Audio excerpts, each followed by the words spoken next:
오늘은 여러분들과 아주 중요한 주제를 다뤄보려고 합니다. 바로 우리 몸에 해로운 약들에 대한 이야기입니다. 그중 5가지를 소개하려고 합니다. 시작하기 전에 먼저 중요한 점을 몇 가지 짚고 넘어가겠습니다. 우선 약은 우리가 아플 때 의지하는 중요한 도구이지만 우리가 자주 복용하는 약들 중 일부는 시간이 지나면서 우리 몸에 큰 부담을 줄 수 있습니다. 그런데 이 약들이 우리의 건강에 어떤 영향을 미치는지, 그리고 왜 의사들도 피하는 약들인지에 대해서 오늘은 구체적으로 알아보겠습니다. 오늘 소개할 약물들은 장기 복용이 위험한 약물들입니다. 첫 번째로 다룰 약은 바로 진통제입니다. 진통제는 우리가 통증을 느낄 때 가장 먼저 손이 가는 약물이죠. 머리가 아프거나 근육통이 있거나 요즘 같이 날씨가 변할 때 몸에 통증이 생길 때 자주 사용합니다. 하지만 진통제는 단기적인 통증 완화에는 효과적이지만 장기적으로 복용할 경우 위장에 매우 큰 부담을 줄 수 있습니다. 특히 우리가 자주 먹는 비스테로이드 항염증제 NSAIDs 계열의 진통제들은 위장을 자극해 위염이나 위장출혈, 심지어 위장궤양을 일으킬 수 있습니다. 위염이나 위장출혈은 초기에는 크게 느껴지지 않을 수 있지만 장기적으로 보면 심각한 질병을 초래할 수 있습니다. 그리고 또 한 가지, 신장에도 큰 영향을 미칩니다. 진통제를 자주 복용하면 신장이 과부하를 받아 신장 기능 저하나 신부전을 일으킬 수 있습니다.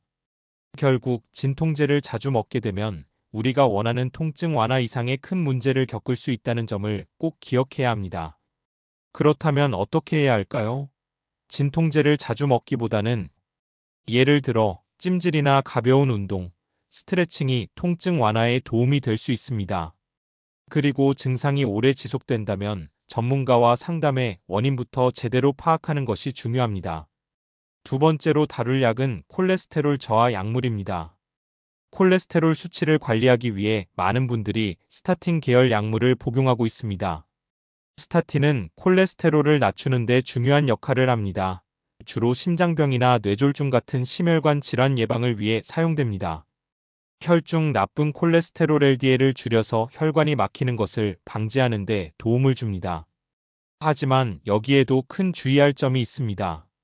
스타틴 계열 약물은 간에 부담을 주기 때문에 장기 복용 시간 기능 장애를 유발할 수 있습니다.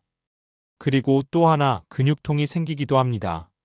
콜레스테롤 약물을 먹고 나서 근육이 뻣뻣해지고 특히 운동 후에 통증이 느껴지기도 합니다. 그리고 또 다른 부작용은 당뇨병의 위험이 있다는 점입니다. 최근 연구에 따르면 스타틴을 복용하는 사람은 당뇨병에 걸릴 확률이 높아지는 것으로 알려져 있습니다. 그리고 무엇보다도 스타틴 계열 약물은 몸의 자연적인 방어 시스템을 약화시킬 수 있습니다. 건강한 콜레스테롤 수치를 유지하는 것이 중요하지만 약물을 너무 의존하는 것은 몸에 무리가 가는 방법일 수 있습니다. 콜레스테롤 수치를 낮추기 위해 약물만 의존하지 말고 규칙적인 운동과 균형 잡힌 식사를 통해 자연적으로 관리하는 것이 훨씬 건강에 좋습니다. 세 번째 약은 바로 항생제입니다. 항생제는 세균 감염을 치료하는 데 정말 중요한 약물이죠. 그런데 우리가 감기나 경미한 감염 증상에 항생제를 남용하는 경우가 많습니다. 혹시 감기와 같은 바이러스성 질환에 항생제를 먹는 것은 효과가 없다는 사실 알고 계셨나요? 항생제는 세균 감염에만 효과가 있기 때문에 감기 같은 바이러스성 질환에는 전혀 도움이 되지 않습니다. 그런데 많은 분들이 증상이 나타날 때 아무런 진단 없이 항생제를 복용하는 경우가 많습니다. 문제는 항생제를 남용하게 되면 내성균이 생기게 되는데 이 내성균은 약물의 강한 세균으로 변해서 결국엔 그 약물이 효과가 없게 되는 현상이 일어납니다. 또한 장내 유익균도 죽게 되면 소화기 건강에 큰 문제가 생깁니다. 장내 건강이 나빠지면 면역력도 약해지고 결국 더 많은 질병에 노출될 수 있습니다. 항생제는 꼭 필요한 경우에만 사용해야 하며 절대로 자주 무분별하게 사용해서는 안 됩니다. 약물의 효과가 떨어지고 내성균이 생기면 치료가 어려워질 수 있음을 명심하세요. 네 번째로 다룰 약은 바로 수면제입니다. 요즘 불면증을 겪고 계신 분들이 많으시죠? 수면제를 복용하면 일시적으로 수면에 도움이 되지만 장기 복용 시 심각한 문제를 일으킬 수 있습니다.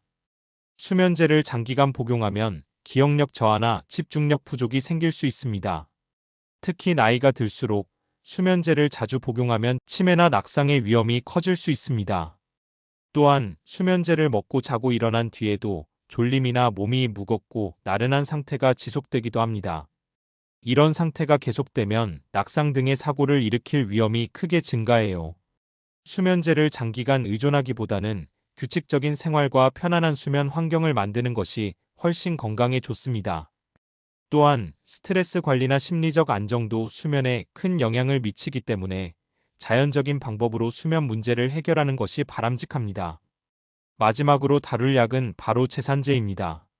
제산제는 위장에 문제가 있을 때, 예를 들어 속쓰림이나 소화불량을 완화시킬 때 자주 사용됩니다. 하지만 이 약물도 장기적으로 복용하면 큰 부작용을 일으킬 수 있습니다. 제산제는 위산을 억제하기 때문에 칼슘 흡수를 방해받아 골다공증을 유발할 수 있습니다. 골다공증이 생기면 뼈가 약해지고 쉽게 골절이 일어날 수 있습니다. 또한 위산을 억제하면 소화 기능도 저하될 수 있고 위장에 균이 자주 침입하게 되면 감염에 취약해질 수 있습니다. 따라서 제산제는 단기적으로만 사용해야 하며 장기적으로 위장 건강을 지키기 위해서는 생활 습관과 식이요법을 개선하는 것이 중요합니다. 우리가 자주 먹는 약물들이 우리 몸에 미치는 영향을 다뤄보았습니다. 정리하면 진통제는 위장 출혈, 신장 장애를 일으킬 수 있습니다. 콜레스테롤 저하 약물은 간 기능 장애, 근육통을 유발할 수 있습니다. 항생제는 내성균 발생, 장 건강 악화를 초래할 수 있습니다. 수면제는 기억력 저하나 집중력 부족을 일으킬 수 있습니다. 제산제는 골다공증, 감염에 취약해질 수 있습니다. 여러분, 이 모든 약물들은 적절하게 사용하면 효과적일 수 있지만 장기적으로 복용하면 심각한 부작용을 초래할 수 있습니다. 약을 복용하기 전에 항상 주치의와 상담하고 자신의 건강을 지킬 수 있는 자연적인 방법을 먼저 고려해 보세요. 여러분의 건강을 응원합니다. 또 영상 시청해 주셔서 감사합니다.